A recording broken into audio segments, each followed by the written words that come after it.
today I thought that I would film a Q&A because I went onto TikTok the other day to ask you guys if you had anything that you wanted to know about being a business owner, running Totes For You, and you guys answered, and there were a lot of you. So I thought today we could just go through all of the questions and I'll answer them for you as honestly and openly as possible. I think I'm just going to randomly select which questions I answer because, as I said, there are so many. The first one, which has the most likes, is how did you learn to manage your business finances / taxes?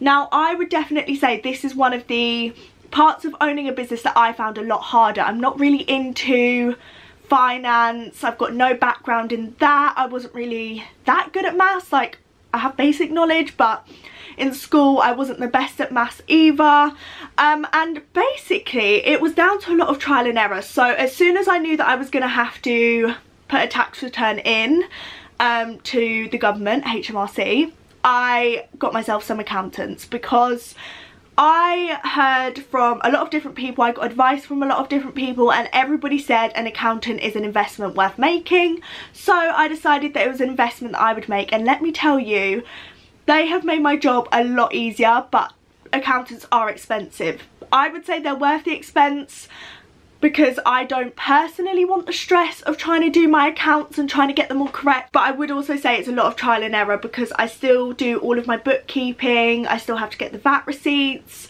I still have to check over everything, and at the start it was so complicated, but once you're like a year into it, you understand it a bit more. There's still things that come up that I'm like, why am I having to pay this amount? Or like, I just ask questions. I think asking questions is key when you don't understand something, and it's absolutely fine that you're not expected to know everything. It's such a complicated system. The lighting in this room changes so much because of the sun, so apologies if it changes loads.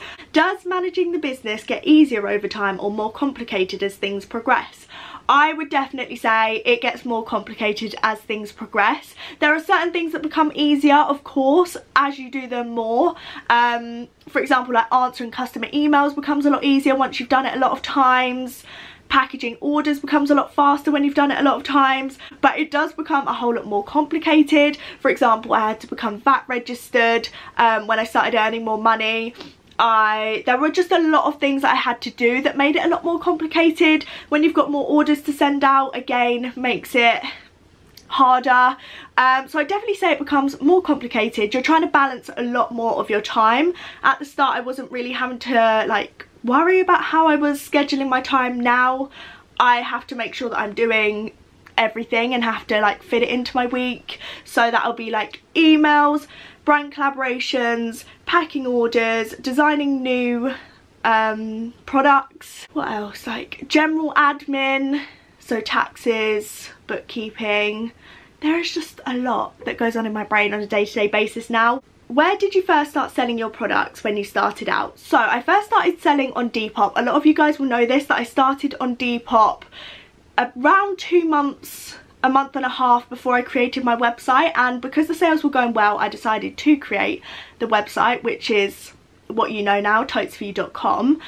And yeah, I started on Depop. I don't know if I would recommend it as a platform to start selling on, just because I bought all of the traffic to that page. Like every single sale made on Depop was driven from like my social media. It wasn't driven from Depop, if that makes sense. Whereas I know that platforms like Etsy, it's a lot easier for Etsy to get you customers rather than yourself get you customers, if that makes sense. So I don't know if I'd recommend Depop, but I started selling on Depop, and then the fees became quite expensive. I was selling quite a lot, so I decided to start my own website. I have a few questions asking what's the next step for the business, whether I'm going to move out of this space. So currently there's quite a lot going on, and I need to see what's happening within my life to work out what I want to do. It will all make sense to you in the next coming months when I like announce what I'm actually going to do, because I want to make sure that I'm set on what I'm doing before I tell you guys. It just makes a lot more sense to me. So my plan, yeah, it's just going to depend. Obviously I would love to get a bigger space, but it's not something that I necessarily need right now. The only time that I feel like I need more space is when we have Better Days, hoodie restocks and pre-orders.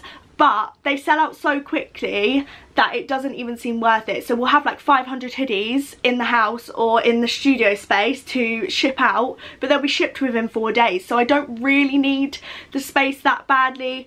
And I don't know if I want to work outside of the home just yet, because it's convenient. It is very convenient to wake up and have your work in the same space that you are and not having to travel, not having to worry about any of that. So as for moving out of this space, I don't think it's going to be happening anytime soon, but I will give you guys some updates. And then as for next steps, we've got a lot of new products coming out. I am redesigning the whole brand currently. I'm creating a whole new website, just a whole new look, because that's something that I've wanted to do for quite a while. Hopefully that will be done before the summer. I'm going to go in a bit of a different space with the brand, to be honest. It's going to have a lot more messaging behind it. Yeah, it's not going to be your average like gift shop or your average place where you go to get, like, it's just, I don't even know how to explain it without giving too much away, but it is worth sticking around for and waiting to see what I'm doing, because behind the scenes there's a lot I'm doing. Another person said, you don't have to answer if this is personal, but do you ever have days where you really struggle and lose motivation? What keeps you going? Definitely. There are definitely days where I wake up and I think, I do not feel like filming TikToks, I do not feel like answering emails, I don't feel like packing orders. There are days, do you know what I mean? That is so normal, and the way that I see it is that I pretty much work 24/7. There's always something that I'm thinking about to do with the business, and if I take one day off, it won't make a difference. If people's orders are dispatched a tiny bit later, but it's still within the time that I state, then it doesn't matter. Or if an email doesn't get responded to within 12 hours, it really doesn't matter that time. You have to take time out for your mental health. I am such a practice what you preach kind of person, and a lot of what I talk about sometimes is mental health, especially with the Best Days hoodies that are trying to like spread a bit of happiness and hope to people that might not be able to have it currently. So I just take the time out. I take the time out, just like a day, maybe a couple hours, maybe half a day, and then usually the next day I'll feel a bit better. If not, I will just work through it. You know, we all have it. You have it if you go to a normal job. I will just work through the lack of motivation. It is a lot harder, but I'll do it. Is this what you want to do full time for a good few years? I would definitely say this is something that I want to do full time for at least the next 3 years. And then I think I would probably look at doing something different. I do actually want to change my role within the business. So as we expand, then I would like to maybe employ a few more people, and once we've employed a few more people, my job role will change, because I won't be doing everything. Like, I won't be packing orders day to day. I would more like to do the marketing side of it, and then obviously the finance side. But if I could, I would give away the finance side in a heartbeat, because honestly, pricing products, taxes, all of that stuff is just not something that fills my heart with joy. The thing that fills my heart with joy is talking to you guys, making new products, you loving the new products. And that's the side of business that I started for, and that's the side of business that I still love to this day. How did you research and actually decide on wholesalers to use? Now, I found this a lot easier than people make out online. I have a lot of people that come to me and they're like, I can't find any wholesalers, I can't find any manufacturers. It's not that hard, guys. Google the thing you want. If the thing that you want is hoodies and you've got a design already, then you Google where to get custom hoodies in your area. I would always recommend to go local at first. Obviously, if you can't find a place to go local, then you're going to have to look elsewhere. I would always stay in the UK to start off with. Going elsewhere is something that I've ventured with. I have learnt that it's a lot harder than staying within the UK. But honestly, guys, just Google the product that you want and put wholesaler or manufacturer or anything like that after, and you will find what you want. Also, on that note, you're not going to know what wholesaler to choose because there are hundreds and thousands. So my best advice would be, number one, look at reviews. Number one, try and get recommendations if you can. Ask anybody, but don't expect anybody to give you their wholesaler. And number three, trial and error. You literally just have to purchase maybe like 3 samples from one from a different wholesaler and see which one's your favourite. Definitely look at communication as well when you're choosing your wholesaler. It's so important. If you don't mind answering, do you earn a similar amount of money to the minimum wage, aka people similar to your age?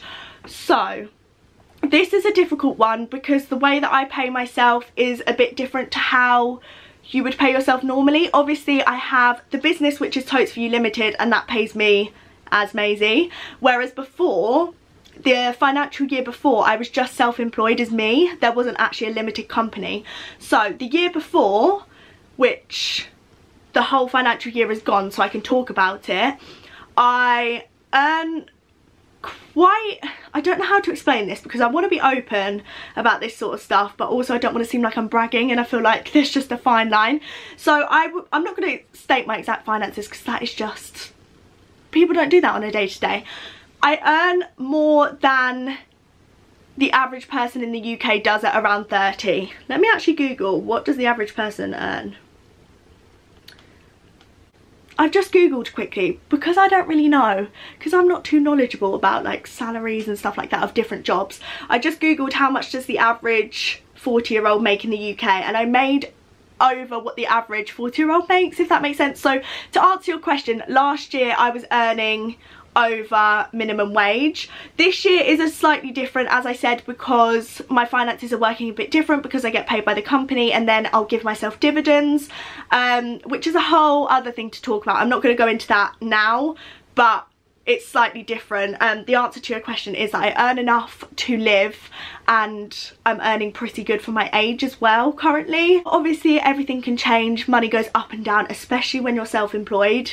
It just isn't the most reliable. Do you get scared that you might not be able to make sales? I would like to know the answer because I'm in 2 minds about starting my own business because of this reason. If you are scared to start a business because you're going to make no sales, you're not in it for the right reason. When I started the business, I just knew I was going to get sales. I was like, this is a product that people are going to love. This is something that people are going to get behind. I truly believe in this business idea, and I think you have to be in that mindset, to be honest, to start a business, because you have to have the passion behind it. Not making sales shouldn't stop you, and how are you ever going to know if you're going to make sales and if your product idea is good if you don't start? My biggest recommendation is just to start. I didn't even have a business name when I started. Like, you don't need everything sorted and ready and looking like a 6-figure company to start. How do you think of your content? Do you script a little or just as lib? Is it like called ad lib? Don't even know. You talk very well. Thank you so much for the compliment. So for my content particularly, so on YouTube I would just decide, look, I'm going to film a day in the life, I'm going to film a Q&A, and I'll just go with it. I'll just say what I want to say and then I'll edit it after. For my TikTok videos, I will come up with a content idea, but I will never script videos. I just sort of know what I want to say, and I'll refilm it a couple of times if I don't really like how I'm saying something, but I never script because I just feel like it would come across so unauthentic. It's just not really my vibe. You'd definitely be able to tell because I've tried to do some scripted work before, and it just didn't go well. I just kept on mumbling my words and I was like, this is not the one. I have a lot of questions on here about fulfilling orders, marketing, and actually running a business, which I'm not going to answer in this because I feel like it could be a whole separate video. So if you want to see that, let me know. But the final thing I am going to answer is, what is my favourite thing that I sell? So I would definitely say it varies day to day. My favourite thing that I currently sell is actually out of stock because it's been so popular, but it's our XL tote bags. I will put a picture here if you don't know what they look like, because it's something that I use every other day. Like, I would use it every day if I was going somewhere, but sometimes I don't leave the house, so I don't need to. The XL tote bag is just a lifesaver for me. I use it to go to my boyfriend's house. It's big enough to fit everything that I need in it.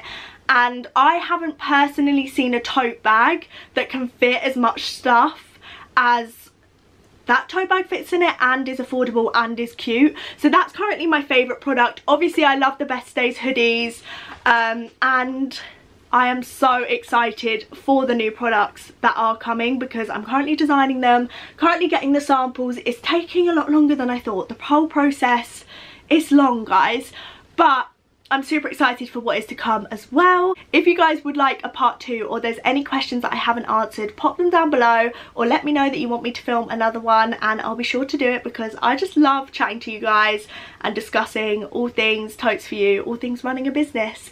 So I will see you all soon.